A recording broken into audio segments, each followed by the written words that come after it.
Ya seneng ya bener-bener.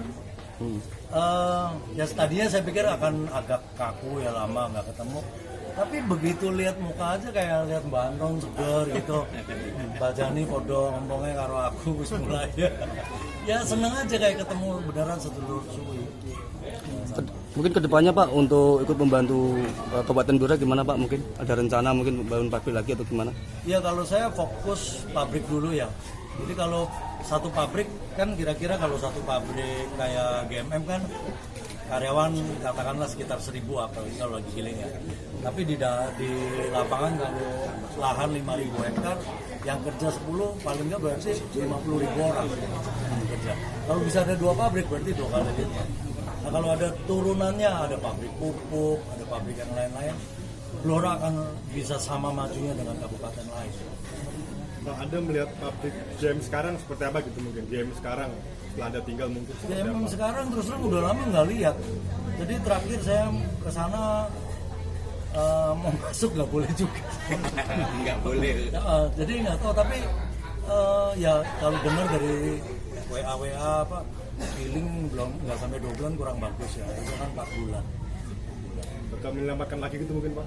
Kenapa? Menyelamatkan lagi mungkin GM. Menyelamatkan GMM. yang baru aja belum saya itu nanti kan harus fokus.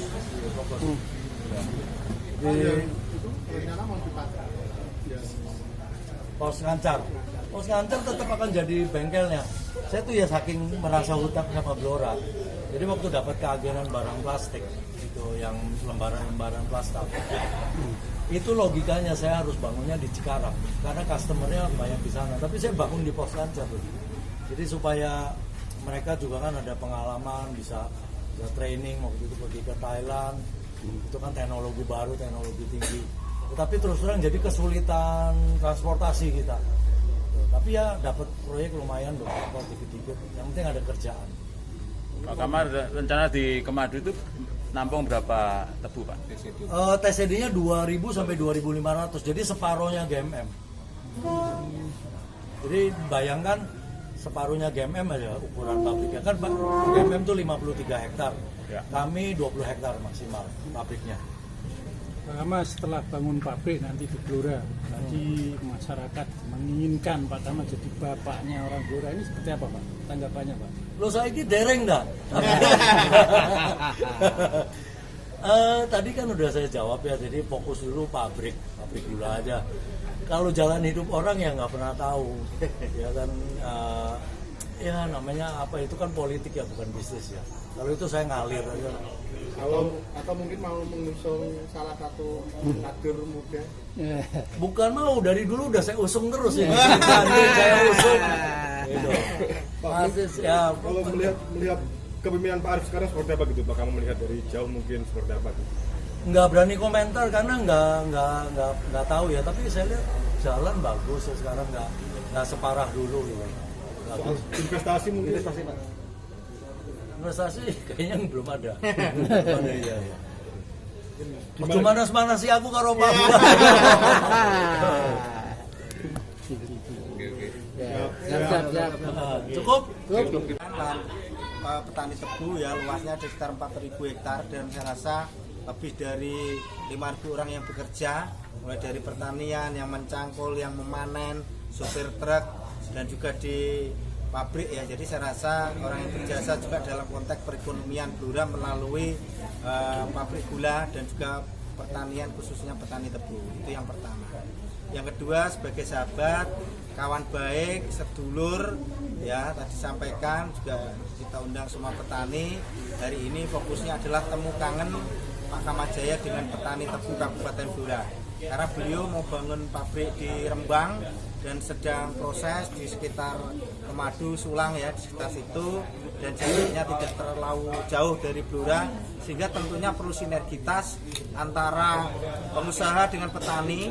Jadi petani tebu di Blora bisa jual di GMM, yang dekat-dekat dengan wilayah Blora Utara juga bisa menjual lebih dekat ke Kemadu dengan Rembang karena juga transportasinya tentunya lebih dekat dan lebih murah, sehingga secara cuan atau keuntungan juga masyarakat Blora untung, ke GMM juga untung, ke daerah Kemadu juga untung, tergantung jauh dekat lokasi tanah mereka, lokasi lahan pertanian mereka dengan pabrik. Dibanding dengan kalau kita ke luar Blora, misalkan di Madiun atau di Lamongan atau bahkan di luar Blora di Pati dan Kudus, tentunya lebih dekat kalau ke daerah Sulang. Pak, selaku wakil DPRD Blora mungkin tadi kan Pak Anton mengeluhkan ya terkait sekarang bedanya GMM ya. Ya, ini kan informasi yang kami terima bahwa GMM juga rencana juga akan dijual ya sahamnya ya, sehingga saya rasa Pak Kama tahu kondisi dalamnya, sehingga kita berharap juga berinvestasi di Blora, bisa membeli GMM lagi dan juga bisa berinvestasi di Blora, mengajak rekan-rekan pengusaha yang lain dan bidang garmen, bidang apa yang lain ya, mungkin bidang peternakan, mungkin juga pabrik pupuk, pabrik selain pabrik gula ya, itu bisa berinvestasi di Kabupaten Blora supaya tenaga kerja kita banyak terserap, perekonomian meningkat. Pak Sesiru kan anaknya Pak Kama ya. Ya, secara Diangkat. entrepreneurship, ilmu sebagai pengusaha saya banyak belajar dengan beliau ya, sehingga kita banyak berinvestasi dan punya beberapa bisnis juga banyak diajari oleh Pak Kama Jaya dari dulu sampai hari ini. Seandainya nanti Pak Kama terus mau menggandeng Pak Sis seperti apa ya?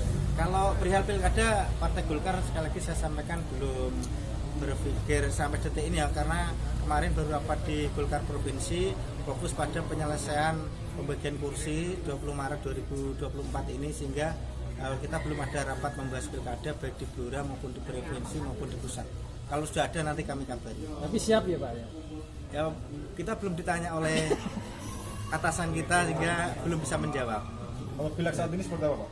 Kalau pileg Golkar sudah memenuhi target karena kita naik peringkat, dulu peringkat 4 sekarang peringkat ketiga, sehingga ini adalah sebuah hal yang baik walaupun kursinya tetap, tetapi jumlah suaranya meningkat 25%. Dari 48.000 sekarang Partai Golkar meningkat menjadi 61.430 suara. Itu adalah pencapaian yang baik, dan di Jawa Tengah Golkar Kabupaten Blora termasuk baik karena bisa mempertahankan jumlah kursi dan meningkatkan suara menjadi 61.430 dan mempertahankan untuk DPRD Provinsi Jawa Tengah 1 kursi dan juga DPR RI kita 1 kursi, sehingga kita masih baik.